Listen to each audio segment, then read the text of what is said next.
అరుణాచల ప్రవేశం చేశాడు, గిరి ప్రదక్షిణం చెయ్యాలి, ఆ గిరికి ప్రదక్షిణం చెయ్యాలి తాను.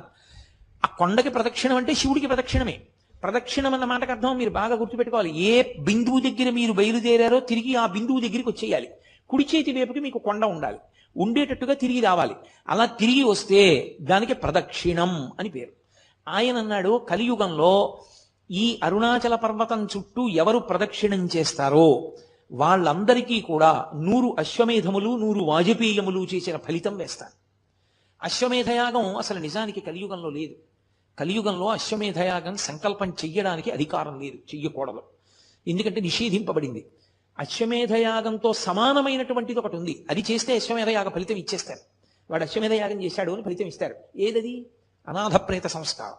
అనాథప్రేతానికి సంస్కారం చేస్తే వాడు అశ్వమేధయాగం చేశాడు అని ఫలితం వేస్తారు. 100 అశ్వమేధయాగముల యొక్క ఫలితాన్ని గిరి ప్రదక్షిణం చేసిన వాళ్ళకి వేస్తానన్నాడు.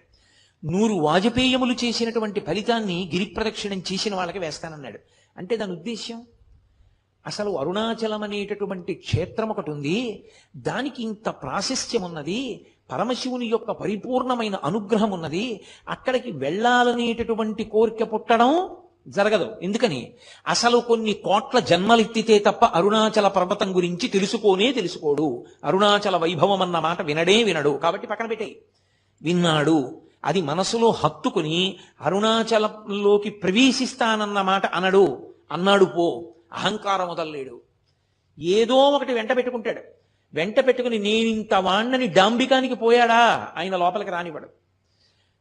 అహంకార పరిత్యాగం చేశాడా, లోపలికి రాణిస్తాడు. అందుకే అరుణాచలంలోకి వెళ్ళాడు అంటే వాడికి ఏదో అధికారం ఉంది, పరమేశ్వరానుగ్రహాన్ని పొంది ఉన్నాడని గుర్తు.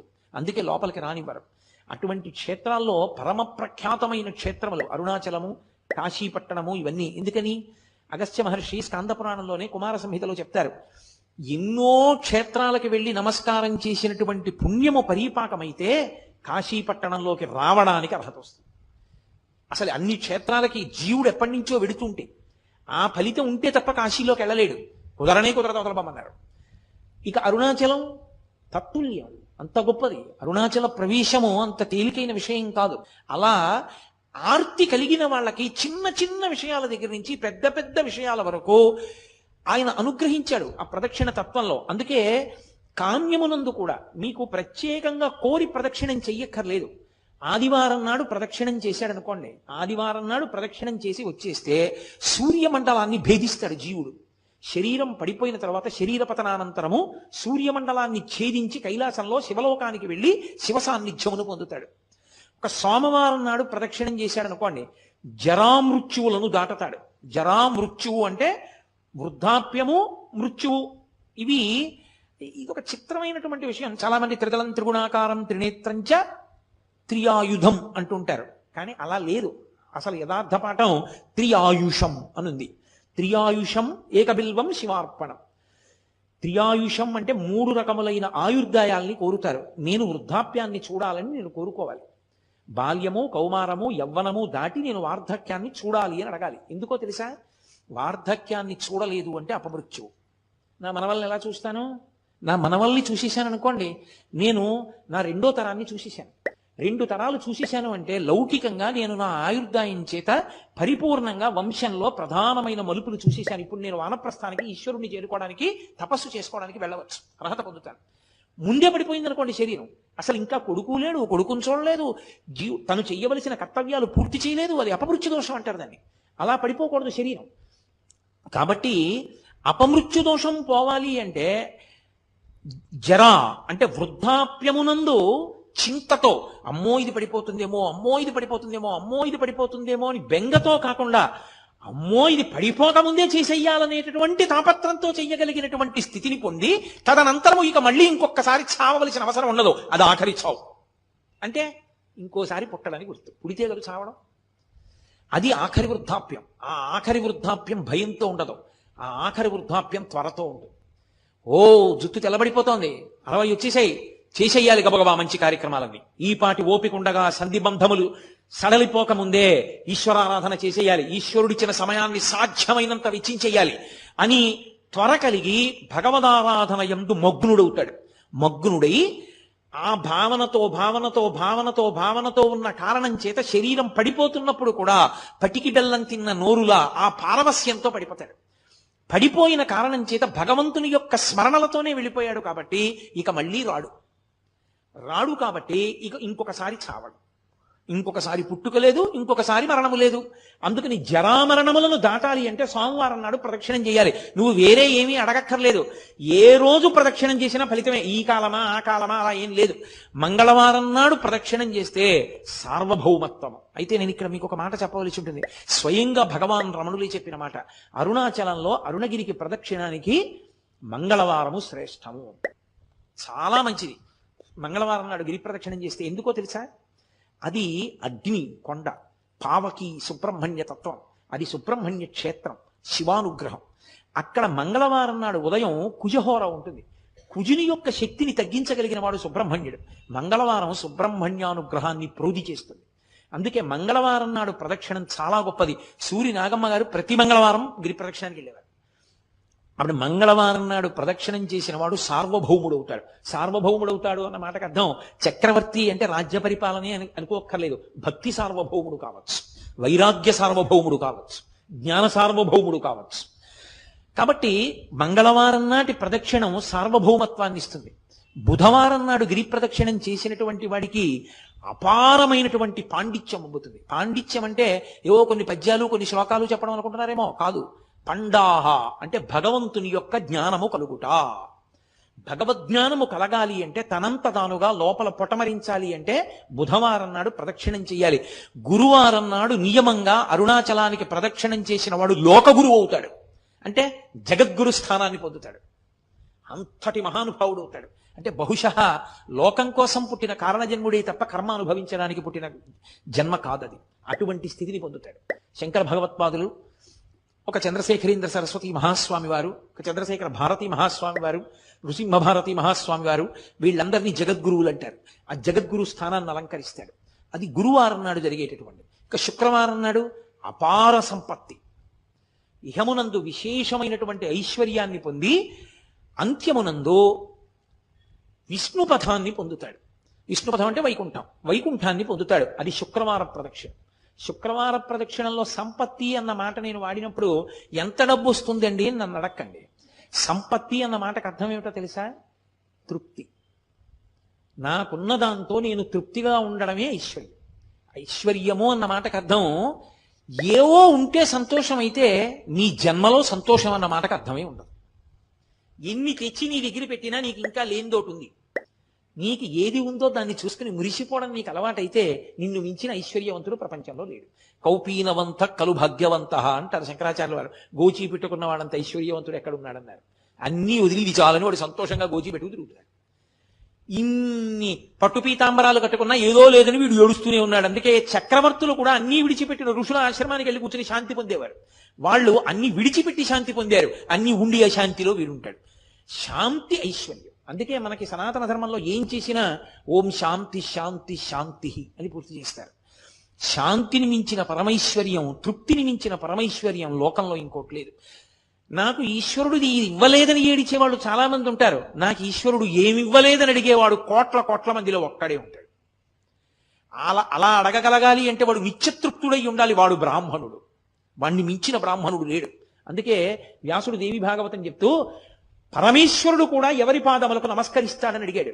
అడిగి సంతోషోహి ద్విజన్మనాం, నాకు ఇది కావాలన్న కోరిక మనసులో లేకుండా, ఎప్పుడు నాకు అసలు ఏం లేదన్న దాని మీద దృష్టి లేకుండా నాకు ఈశ్వరుడు ఏమివ్వలేదని విరిసిపోయేవాడు ఎవడున్నాడో అటువంటి బ్రాహ్మణుడి పాదములు కడిగి ఆయన పాదములకు నేను నమస్కారం చేస్తానన్నాడు పరమేశ్వరుడు. కాబట్టి యతీనాం భూషణం జ్ఞానం సంతోషోహి ద్విజన్మనాం ఉద్యమం శత్రుహననం భూషణం భూతిమిచ్చతాం అన్నాడు ఆయన. కాబట్టి అది ఐశ్వర్యం అంటే. కాబట్టి ఇహమునందు సంపత్తి, విష్ణుపథమునందు స్థానము. శుక్రవారం నాడు ఆ గిరికి ప్రదక్షిణం. అలాగే శనివారం నాడు చేస్తే గ్రహపీడా విముక్తి. మీరు ఒక్క మాట చాలా జాగ్రత్తగా జ్ఞాపకం పెట్టుకోవాలి. గ్రహపీడా విముక్తి అన్న మాటకు అర్థం ఏమిటో తెలుసా అండి? ఆ గ్రహం మిమ్మల్ని బాధించడం మానేస్తుంది అని కాదు. మరి ఇంకెందుకండి గ్రహపీడా విముక్తి అని మీరు నన్ను అడగచ్చు. గ్రహములకు ఈశ్వరత్వము లేదు. గ్రహములకు ఈశ్వరత్వం లేదు. అందుకే నేను మీతో ఒక మాట చెప్తాను. ఒక దేవాలయంలో అనేకమైన దేవతామూర్తులు, నవగ్రహ మంటపం, గోపూజ జరుగుతున్నాయి అనుకోండి, మీరు ఏదైనా మరిచిపోవచ్చేమో కానీ గోవుకి ప్రదక్షిణం చేయకుండా మీరు వెళ్ళకూడదు. ఒక దేవాలయానికి ఎదురుగుండా ఒక ఆవు మేస్తోంది అనుకోండి, మీరు గుళ్ళోకి వెళ్ళడం ముఖ్యమా, ఆ గోవుకి ప్రదక్షిణం చేయడం ముఖ్యమా అంటే గుళ్ళోకి వెళ్ళడం కన్నా గో ప్రదక్షిణం ముఖ్యం. మీరు గుళ్ళోకి వెళ్ళి గోవును వదిలేసి వెళ్ళారనుకోండి, ఈశ్వరుడు కూడా అనుగ్రహించారు. గో ప్రదక్షిణమే గొప్పది. దిలీప చక్రవర్తి వృత్తాంతం లేదు, గోవును దాటిడితే ఏమయ్యాడు? గోవుకి ప్రదక్షిణం చేయాలి. నవగ్రహ మంటపానికి ప్రదక్షిణం వదిలేశారనుకోండి, ఉపద్రవం రాదు. ఎందుకో తెలుసా? గ్రహములకు ఈశ్వరత్వము లేదు. కొంతమంది పొరపాటున శనీశ్వరుడు అంటుంటారు. శనీశ్వరుడు అన్న మాట లేదు, శనైశ్చరుడు. శనైహి చరహ, మెల్లగా మెల్లగా నడుస్తాడు ఆయన. అందుకని ఆయనకి శనైశ్చరుడు తప్ప శనీశ్వరుడు లేదు. అసలు గ్రహములకు ఈశ్వరత్వము లేదు. ఈశ్వరత్వము లేదు అన్న మాటకు అర్థం ఏంటో తెలుసా? ఆయన గుమాస్తాయే కానీ అధికారి కాడు. గుమాస్తా గారు వద్దు, ఈయనకి 2 ఎకరాల పొలం ఇవ్వకూడదు అని రాశాడు. కలెక్టర్ గారు ఫైన్ చూసి అక్కర్లేదు, ఇతనికి ఇవ్వచ్చు, పేదవాడు పాపం, ఇతనికి ఇవ్వడానికి తగిన కారణాలు నాకు కనపడుతున్నాయి కాబట్టి 2 ఎకరాలు ఫలానా చోటు ఇతనికి ఇవ్వండి అని రాశాడు. గుమాస్తా మాట నెగ్గుతుందా? గ్రహబాధ విముక్తి అన్న మాటకు అర్థం ఏమిటో తెలుసా? గ్రహముల యొక్క పీడ కింది స్థాయికి వెళ్ళిపోతుంది. ఈశ్వరుడు పిలిచి అంటాడు, వాడిని నువ్వు బాధ పెట్టడానికి వీలు లేదు. ఇప్పుడు పాము కరవాలి, వాడిని చీమ కరుస్తుంది. అంటే గ్రహం ఈశ్వరుడి మాటని బట్టి బాధించడంలో కింది స్థాయికి వెళ్ళిపోతుంది. అప్పుడు అసలు మిమ్మల్ని బాధించినట్టు ఉండదు. పాము కరిస్తే పడినటువంటి బాధ వలన పోవలసిన పాపం చీమ కరిచిన బాధని పాము కరిచిన బాధతో సరిపెట్టి పోగొడతారు. కొంతమందిని చూడండి, కారాగారంలోంచి సత్ప్రవర్తన వలన విడుదల చేసేసామంటారు. మనం ఎన్నుకున్న ప్రభుత్వానికి అంత అధికారం ఉంటే పరమేశ్వరుడికి గ్రహములను ఆదేశించడానికి అధికారం ఉండదని మీరు ఎలా అనుకుంటున్నారు? అది గ్రహపీడా విముక్తి అంటారు దాన్ని. అది శనివార ప్రదక్షిణం చేత కలుగుతుంది. కాబట్టి అసలు అరుణాచలానికి వెళ్ళి గిరి ప్రదక్షిణం చేసినటువంటి వాడికి పరమశివుడు గౌతమ మహర్షితో చెప్పిన మాట ఏమిటో తెలుసా? వాడికి ఆయనము, రోజు, ఋతువు, తిథి, నక్షత్రము, వారముతో సంబంధము లేదు ఎప్పుడైనా సరే. అయితే ఈశ్వరుని యొక్క అనుగ్రహము కాలమునందు విశేషమైతే ఉత్తరాయణ పుణ్యకాల ప్రవేశము, అలాగే ఒక గ్రహణ సమయమునందు, అలాగే ఒక పౌర్ణమి తిథి ఎందు, అటువంటప్పుడు ప్రదక్షిణం చేస్తే విశేష ఫలితము సంక్రమిస్తుంది.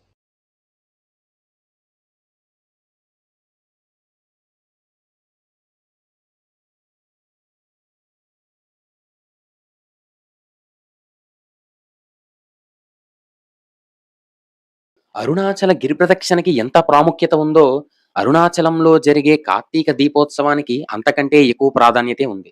మీరు అరుణాచలం వెళ్ళాలి అనుకుంటే కనుక ఇంతకంటే గొప్ప రోజు, ఇంతకంటే మహోన్నతమైన రోజు మీకు దొరకదు. ఎవరైతే ఈ కార్తీక జ్యోతిని దర్శించుకొని గిరి ప్రదక్షిణ చేస్తారో వాళ్ళకి అశ్వమేధ యాగం చేసిన ఫలితం దక్కుతుంది. అందుకే ప్రతి ఏటా కొన్ని లక్షల మంది ఈ కార్తీక జ్యోతిని దర్శించుకొని గిరి ప్రదక్షిణ చేస్తుంటారు. అంతటి మహోన్నతమైన ఈ జ్యోతిని దగ్గర నుంచి దర్శించుకోవడానికి చాలా మంది భక్తులు ముందు రోజే అక్కడికి వెళ్లి లైన్‌లో నించొని మరి టికెట్ పొంది కొండ ఎక్కి ఈ జ్యోతిని దగ్గర నుంచే దర్శించుకుంటారు. చాలా తక్కువ మందికి ఈ అదృష్టం కలుగుతుంది. అందుకే ప్రతి ఏటా కొన్ని లక్షల మంది భక్తులు ఈ కార్తీక దీపాన్ని దర్శించుకోవడానికి అరుణాచలం వస్తుంటారు. అంతటి ప్రాముఖ్యత కలిగి ఉన్న ఈ కార్తీక దీపోత్సవాన్ని ఈ సంవత్సరం ఎప్పుడు జరుపుతున్నారు? అసలు ఈ కార్తీక దీపం వెనుకున్న పురాణ కథ ఏంటి? అరుణాచలం ఆలయం పంచభూత క్షేత్రాల్లో ఒకటి. ఇది అగ్నిమూలానికి ప్రతీక. ఇక్కడ జరుపుకునే అనేక పండుగలలో కార్తీక దీపం అత్యంత ప్రాముఖ్యమైన మరియు పవిత్రమైన పండుగ. ఈ సంవత్సరం డిసెంబర్ జరుపుతున్నారు. ఇది కార్తీక మాసంలో కార్తీక నక్షత్రంతో కలిసి వస్తుంది. అంతేకాదు కుమారస్వామి పుట్టిన మాసం అయినందువలన ఈ మాసానికి చాలా ప్రత్యేకత ఉంది. మొదటి రోజు ధ్వజారోహణంలో ఉత్సవం ప్రారంభమయ్యి 10వ రోజు కార్తీక దీపంతో ఉత్సవం ముగుస్తుంది. 10వ రోజు కార్తీక దీపాన్ని దర్శించుకునేందుకు లక్షలాది కొద్దీ భక్తులు అరుణాచలం వస్తుంటారు. ఈ దీపం యొక్క జ్వాల చిమ్మకుండా కుమారస్వామి రూపాన్ని ధరించి ఆకాశానికి చేరుతుందని నమ్ముతారు. ఆ గుర్తుగా ప్రతి సంవత్సరం కార్తీక దీపాన్ని వెలిగిస్తారు. ఈ దీపంలో అరుణాచలేశ్వరుడు అగ్నికి ప్రతిరూపంగా జ్యోతిర్లింగ దర్శనం ఇస్తాడు. తెల్లవారుజామున 4 గంటలకు భరణి దీపాన్ని గుడిలో వెలిగిస్తారు. అరుణాచలం కొండపై సాయంత్రం 6 గంటలకు కార్తీక దీపాన్ని వెలిగిస్తారు. దీన్నే మహాదీపం అని కూడా పిలుస్తారు. ఈ దీపాన్ని వెలిగించడానికి దాదాపు 3500 కిలోల నెయ్యిని ఉపయోగిస్తారు. ఈ మహాదీపం వెలిగే సమయంలో ఆలయంలో శివుడు అర్ధనారీశ్వరుడు రూపంలో ఆశీర్వదిస్తాడని నమ్మకం. ఈ దీపం 20 కిలోమీటర్ల వరకు కనిపిస్తుంది. ఈ దీపం వెలిగిన తర్వాత అరుణాచలంలోనే కాదు తమిళనాడు మొత్తం కూడా దీపాలు వెలిగించి కార్తీక దీపాన్ని చేసుకుంటారు. దీపావళి ఎలా అయితే చేసుకుంటారో కార్తీక దీపాన్ని కూడా దీపాలు వెలిగించి పటాసులు కాల్చి పెద్ద పండగలా చేసుకుంటారు. ఎవరైతే అరుణాచలం వెళ్ళాలి అనుకుంటున్నారో తప్పకుండా ఈ కార్తీక దీపాన్ని దర్శించుకోండి. దర్శించుకున్న తర్వాత గిరి ప్రదక్షిణ చేయండి.